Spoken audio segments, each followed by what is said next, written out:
अब देखिए LED LCD TV repair में बताएंगे।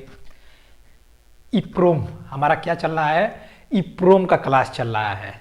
एलईडी एलसीडी टीवी में जो हमारी पैनल में इप्रोम लगी होती है मेमोरी, उसकी पूरी डिटेल की जानकारी दे रहा हूँ। इससे पहले मैंने इप्रोम का फर्स्ट भाग बना लिया है, जो वह वीडियो देख लीजिए। जो इप्रोम होती है, इप्रोम को कैसे सॉफ्टवेयर डाला जाता है, यानी ऑनलाइन ऑफलाइन जो इप्रोम होती है, इप्रोम को सॉफ्टवेयर कैसे डाला जाता है, उसकी पूरी डिटेल आपको मिल जाएगी। डिस्क्रिप्शन में लिंक दे देंगे, जाकर वीडियो देख लीजिएगा। अब देखिए दूसरा जो हमारी क्लास है इप्रोम में, यानी जो इप्रोम हमारी होती है एलईडी एलसीडी टीवी के पैनल में, वह कितनी प्रकार की होती हैं उसकी पूरी डिटेल देंगे। इससे पहले जो सॉफ्टवेयर से रिलेटेड, यानी जो इप्रोम में सॉफ्टवेयर ऑनलाइन ऑफलाइन कैसे डाला जाता है, वो पहले वीडियो, वो भी वीडियो जाकर देख लीजिएगा। डिस्क्रिप्शन में लिंक दे देंगे, जाकर देख सकते हैं। आज है इप्रोम आईसी, यानी जो पैनल में हमारी इप्रोम आईसी लगी होती है, उसकी जो आईसी की नंबर होती है, क्या होता है, जो इप्रोम की आईसी की नंबर होती है वो क्या होता है, उसको कैसे पहचानेंगे, कैसे क्या करेंगे। देखिए जो इप्रोम आईसी होती है, जो पैनल में हमारी लगी होती है, क्या होता है मिनिमम, देखिए जो आईसी होती है क्या क्या होगा उसमें आपको देखने को मिलेगा। लिखा होगा 24C1, 24C2, 24C4, 24C8, 24C16 देखने को मिलेगा, और देखने को मिलेगा 24C32। उसके बाद देखने को मिलेगा 24C64। उसके बाद देखने को मिलेगा 24C128। यानी इस प्रकार से आपको देखने को मिलेगी जो इप्रोम आईसी हमारी लगी होगी एलईडी एलसीडी टीवी के पैनल में, आपको इस प्रकार से नाम दिखाई देगा लिखा हुआ 24C128। यानी इस प्रकार से आपको देखने को मिलेगी जो इप्रोम आईसी हमारी लगी होगी एलईडी एलसीडी टीवी के पैनल में, आपको इस प्रकार से नाम दिखाई देगा लिखा हुआ। जो आईसी के ऊपर जो होगा, इप्रोम आईसी के ऊपर ये नाम देखने को आपको मिलेगा। देखिए कौन कौन सी होगी, जिसमें आपको 24C से स्टार्ट होगा। क्या होगा, ये जो हमारी इप्रोम में लगी होती है, क्या होता है, जो हमारी एलईडी एलसीडी टीवी जो इप्रोम आईसी होती है वह 24 सीरीज की होती है। ये बात हमेशा याद रखिए, 24 सीरीज की होती है, जिसमें हमारी जो फर्स्ट होती है 24C1 देखने को मिलेगा, 24C2 देखने को मिलेगा, 24C4 देखने को मिलेगा, 24C8 देखने को मिलेगा, 24C16 देखने को मिलेगा, 24C32 देखने को मिलेगा, 24C64 देखने को मिलेगा, 24C128 देखने को मिलेगा। मिनिमम ये आपको देखने को मिलेगा, 128 तक मिनिमम आपको आईसी के नंबर देखने को मिलेगा। देखिए इसको कैसे हम डिटेल करते हैं, यानी इसको कैसे गिना जाता है, जो इप्रोम होती है इसको कैसे देखा जाता है। ये जो इप्रोम होती है इसे बिट्स के हिसाब से गिना जाता है। क्या होता है, बिट्स, जो इसके जो इप्रोम होती है इसे बिट्स के हिसाब से गिना जाता है। देखिए जो होता है 1K में क्या होता है, 1024 बिट्स होता है। क्या होता है, 1K में हमारी 1024 बिट्स होती है। यानी हम कैसे पता करेंगे, इसमें काउंट जो होता है हमारी इप्रोम में क्या होता है, बिट्स के हिसाब से होता है। यानी 1K से जो हमारी 1K होती है, यानी स्टार्ट 1K जो हमारी होती है 1024 बिट्स होती है। यानी जो इप्रोम आईसी होती है, इप्रोम आईसी के लास्ट से हम गिनती करेंगे। यानी देखिए जो हमारी लास्ट में लिखी होगी 24/1, 24/2, 24/4, 24/8, 24/16, 24/32, 24/64 और क्या होगा 24/128। यानी ये होगी हम लास्ट के जो लास्ट में लिखा होगा, यानी इप्रोम आईसी के जो लास्ट में, उसी से हम पता कर लेंगे।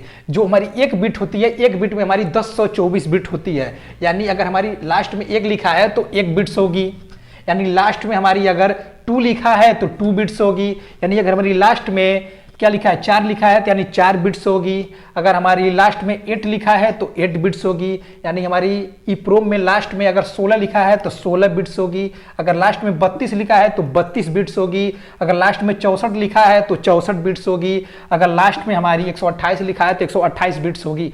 यानी यह जो हमारी होगी क्या होगा, ये बिट्स होता है हमारी, ठीक है। जो हमारी एक बिट्स में हमारी 1024 बिट्स होती है। क्या होता है, जो हमारी एक होती है, एक में हमारी 1024 बिट्स होती है, उसी के हिसाब से हमारी जो लास्ट होगा, जो लास्ट का अंक लिखा हुआ होगा इप्रोम में, उसी के हिसाब से काउंट हम कर लेंगे। यानी एक बिट्स में हमारी 1024 होती है। अब यानी जितनी हमारी होती जाएगी उस हिसाब से हमारी बिट बढ़ती जाएगी। यह बिट्स में इतनी होती है, यानी उस हिसाब से हम काउंट करके उस हिसाब से हमारी ये बनी होती है। यानी जो हमारी ईप्रोम बनी होती है ये बिट्स के हिसाब से होती है, जो हमारी 1024 बिट्स के हिसाब से ये बनी होती है। क्या होता है, मिनिमम ईप्रोम आईसी जो होती है हमारी, दो प्रकार को आपको देखने को मिलेगा। क्या होगा, इसी में हम आपको दो प्रकार की देखने को मिलेगी।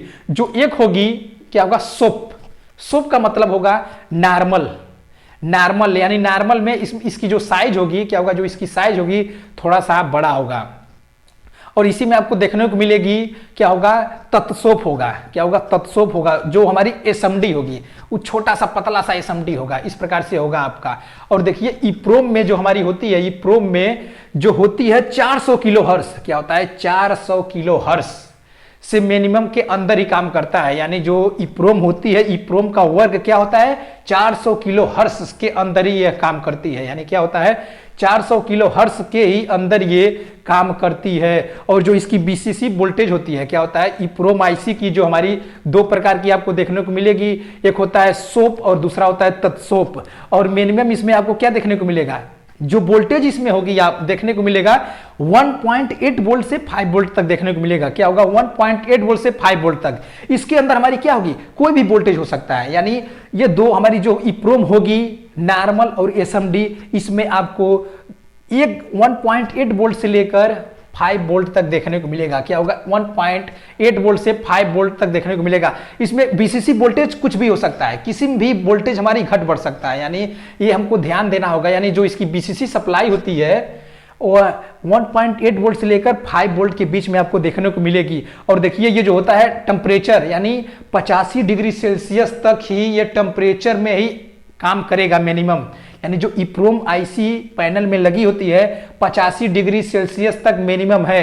अगर इससे ज्यादा हीट होता है अगर ईप्रोम, तो क्या होगा, ईप्रोम जो है वैसे तो अगर हीट होगा तो क्या होगा, ईप्रोम अपने मर्जी से काम करने लगेगा। वैसे अगर 85 डिग्री सेल्सियस के अंदर है तो क्या होगा, 85 डिग्री सेल्सियस के अगर अंदर है तो पैनल में जो सर्किट के हिसाब से जो टिकोन और ईप्रोम में मिलके काम करेगी सर्किट के हिसाब से। अगर 85 के डिग्री सेल्सियस से अगर ऊपर होता है तो क्या करेगी, जो ईप्रोम होगी अपने मर्जी से काम करेगी। यानी क्योंकि ईप्रोम में जो हमारी होती है क्या होता है, पूरी रिजोल्यूशन होती है।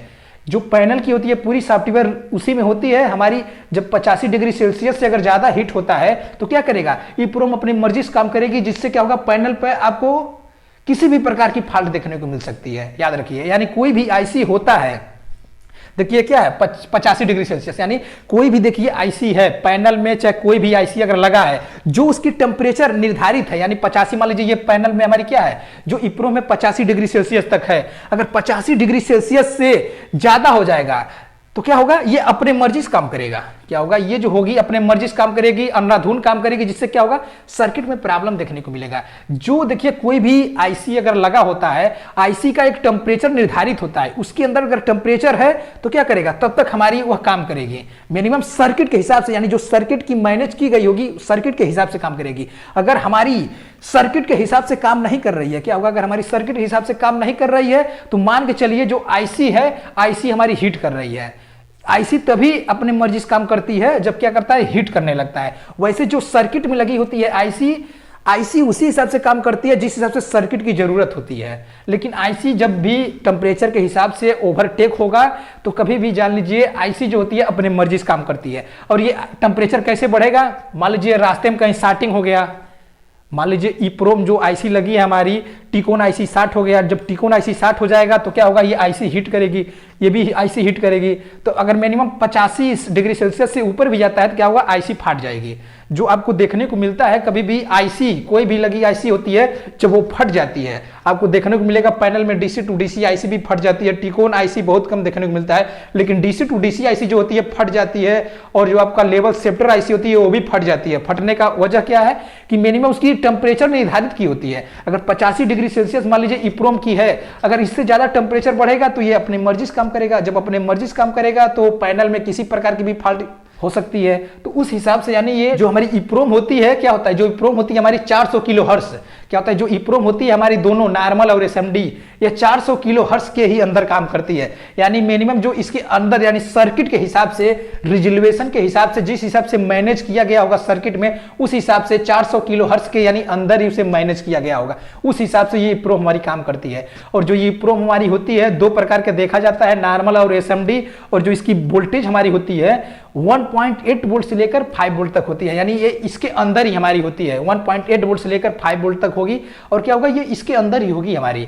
और देखिए जो हमारी तीसरा होता है, यानी EEPROM IC की मिनिमम 85 डिग्री सेल्सियस है। अगर सर्किट में हमारी स्टार्टिंग होता है, अगर EEPROM को हीट मिलता है 85 डिग्री सेल्सियस से ज्यादा, तो आपको पैनल में कोई भी किसी भी तरीके की फॉल्ट क्रिएट हो सकती है। क्यों? क्योंकि मिनिमम EEPROM में ही हमारी पूरी पैनल की सॉफ्टवेयर होती है। क्या होता है, EEPROM में ही हमारी पूरी पैनल की सॉफ्टवेयर होती है, जो रिजोल्यूशन और पिक्सल के हिसाब से, क्या होता है, रिजोल्यूशन और पिक्सल के हिसाब से होता है। अगर मान लीजिए इसमें क्या होगा 85 डिग्री सेल्सियस से कम है, तो क्या होगा, जो टिकोन, DC टू DC या इसी सब ये सब जो मिलके है, आप आपस में मिलके काम करेगी, यानी पिक्चर को बढ़िया बनाने को देंगी। अगर मान लीजिए 85 डिग्री सेल्सियस से ज्यादा EEPROM में होता है, तो यानी जो EEPROM होगी क्या होगा, अपने मर्जी से काम करने लगेगी। जब अपने मर्जी से काम करने लगेगी तो क्या होगा, हमको फॉल्ट क्रिएट हो जाएगा। देखिए दुनिया की कोई भी IC हो, अगर IC की जो टेम्परेचर निर्धारित है, यानी उसके अगर अंदर है, तो जो सर्किट है, यानी जो हमारी सर्किट होती है, सर्किट के हिसाब से काम करेगी। क्या होगा, जो सर्किट होगी सर्किट के हिसाब से काम करेगी। लेकिन जो IC की टेम्परेचर से जब बाहर जाएगी, तो क्या होगा, IC जो होगी अपने मर्जी से काम करेगी। जब IC अपने मर्जी से काम करेगी तो उसमें क्या होगा, सर्किट में प्रॉब्लम देखने को मिलता है। इस प्रकार से हमारी EEPROM IC होती है। ठीक है, EEPROM जो IC हमारी होती है इस प्रकार से होती है। जो EEPROM होती है हमारी, क्या होता है, जो EEPROM होती है हमारी 24 सीरीज की होती है। नॉर्मल टीवी हो, चाहे स्मार्ट टीवी हो, चाहे एंड्रॉइड टीवी हो, कोई भी टीवी हो, जो उसमें पैनल लगी होती है, पैनल में हमारी EEPROM लगी होती है, वह 24 सीरीज की होती है, जिसे हम काउंट करते हैं बिट्स के हिसाब से। क्या होता है, जो हम काउंट करते हैं बिट्स के हिसाब से, जो हमारी 1K 1024 बिट होगी, क्या होगा, 1K 1024 बिट होगी। यानी इसे 10 जो EEPROM होती है 1024 बिट से ही गिनती किया जाता है। कोई भी EEPROM होगी जो आपको 1 से लेकर 128 तक लास्ट में देखने को मिलेगा, मिनिमम देखा गया है, जो 1024 बिट्स होती है, यानी बिट्स के हिसाब से गिना जाता है। जो हमारी लास्ट में आपको EEPROM IC के लास्ट में देखने को मिलेगा, 1 लिखा होगा, कहीं 2 लिखा होगा, कहीं 4 लिखा होगा, कहीं 8 लिखा होगा, कहीं 16 लिखा होगा, कहीं 32 लिखा होगा, कहीं 64 लिखा होगा, कहीं 128 लिखा होगा। यानी तो ये जान जाइए कि अगर हमारी 1 लिखा है तो 1 बिट है, अगर 2 लिखा है तो 2 बिट है, अगर 4 लिखा है तो 4 बिट है, अगर 8 लिखा है तो 8 बिट है, अगर 16 लिखा है तो 16 बिट है, अगर 32 लिखा है तो 32 बिट है, अगर 64 लिखा है तो 64 बिट है, अगर 128 बिट है तो 128 बिट हमारी लिखा है। इस प्रकार से ये हमारी होगी। और देखिए बिट्स के हिसाब से, यानी अगर हमारी 1K क्या है, अगर हमारी 1K है तो क्या है, यानी एक हमारी लास्ट जो शुरू होती है 1, उसमें 1024 बिट्स होती है। यानी उस हिसाब से क्या होगा, काउंट कर लेंगे हम। यानी मान लीजिए हमारी 128 है, यानी 128 बिट हो जाएगा। 128 बिट में यानी 1024 से इसमें काउंट कर लिया जाएगा, उस हिसाब से होगा। यानी एक बिट में हमारी 1024 बिट्स होती है। यानी जो EEPROM बनी होती है 1024 बिट से स्टार्ट होती है। और जो हमारी लास्ट 128 क्या होता है, ये 1 बिट से, यानी 1 बिट से हमारी जो होती है 128 बिट तक देखा गया है। क्या होता है, 1 बिट से 128 बिट तक ये देखा गया EEPROM। इस प्रकार से काम करती है। जो हमारी EEPROM होती है मिनिमम 2 प्रकार को आपको देखने को मिलेगी, जो एक होगा SOAP, दूसरा होगा तत्सोप। जो SOAP होगी हमारी, क्या होगा, जो SOAP होगी हमारी, उसमें क्या होगा, यह इसमें नॉर्मल होती है, यानी नॉर्मल प्रकार की आपको देखने को मिलेगा। जो होती है 25 सीरीज की फ्लश होती है, उसी प्रकार से देखने को मिलेगा। और जो हमारी SMD होती है तत्सोप, ये आपको पतला सा देखने को मिलेगा। और जो हमारी EEPROM होती है, क्या होता है, जो हमारी EEPROM होती है, पता है 400 किलो हर्ट्ज के अंदर ही काम करता है। यानी सर्किट के हिसाब से मैनेज किया गया होगा। रिजोल्यूशन होगी, जिस हिसाब से पिक्सल होगी, जिस हिसाब से पैनल की सर्किट बनी होगी, उस हिसाब से किलो हर्ट्ज के हिसाब से उसमें जनरेट होगी। लेकिन मिनिमम देखा गया है 400 किलो हर्ट्ज के ही अंदर होता है। उस हिसाब से सर्किट में बनाकर मिनिमम जिस किलो हर्ट्ज पर उसे काम करना होता है, उस हिसाब से मैनेज कर दिया जाता है। और जो ये दोनों हमारी IC होती है, जिस हिसाब से पैनल की सर्किट बनी होगी, उस हिसाब से किलो हर्ट्ज के हिसाब से उसमें जनरेट होगी। लेकिन मिनिमम देखा गया है 400 किलो हर्ट्ज के ही अंदर होता है। उस हिसाब से सर्किट में बनाकर मिनिमम जिस किलो हर्ट्ज पर उसे काम करना होता है, उस हिसाब से मैनेज कर दिया जाता है। और जो ये दोनों हमारी IC होती है EEPROM में, क्या होता है, जो SOAP होता है, दूसरा तत्सोप होता है। यह जो वोल्टेज हमारी होती है, क्या होता है, 1.8 वोल्ट से लेकर 5 वोल्ट तक होगा। मिनिमम कभी भी आपको देखने को मिलेगा जो वोल्टेज होगा 1.8 वोल्ट से लेकर 5 वोल्ट तक होगा।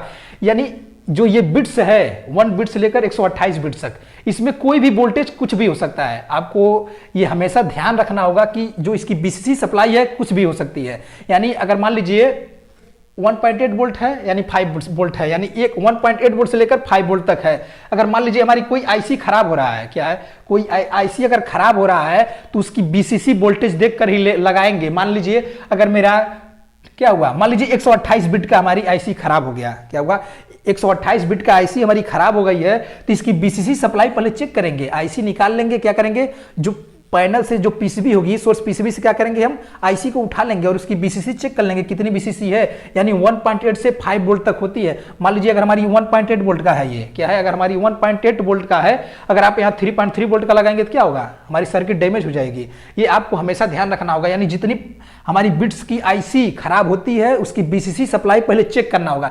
बीसीसी सप्लाई चेक करने के बाद ही उसी बीसीसी सप्लाई का ही लगाएंगे। और देखिए एक बात और बता दे रहे हैं, अगर मान लीजिए आपका क्या है, जो ईप्रोम है, ईप्रोम खराब हो चुका है 24C2, क्या है, ईप्रोम आपका खराब हुआ है जो लास्ट में 2 बिट का है, यानी 24C2 है, यानी 2 बिट्स का आपका है ईप्रोम। अगर मान लीजिए आपका खराब हो गया है, अगर आपके पास ये मौजूद नहीं है तो इसके जगह पर आप क्या होगा 24C4 यूज कर सकते हैं, यानी उसकी अगला वाला बिट उपयोग कर सकते हैं। क्या होगा, अगर उससे कम वाला खराब होता है, मान लीजिए अगर हमारी 24C2 अगर खराब हो गया है, आपके पास नहीं है, अगर 24C4 है तो आप इसे यूज कर सकते हैं, यानी इसके जगह पर 2 के जगह पर 4 लगा सकते हैं। लेकिन अगर आपका मान लीजिए 24C4 है, यानी 4 है, यानी 4 बिट्स का है, अगर ये खराब हो गया है तो आप 24C02 है यह नहीं लगा सकते हैं। यानी कम के जगह पर ज्यादा लगा सकते हैं, लेकिन ज्यादा के जगह पर कम नहीं लगा सकते हैं। अगर 2 बिट्स खराब हुआ है तो 4 बिट्स लगा सकते हैं,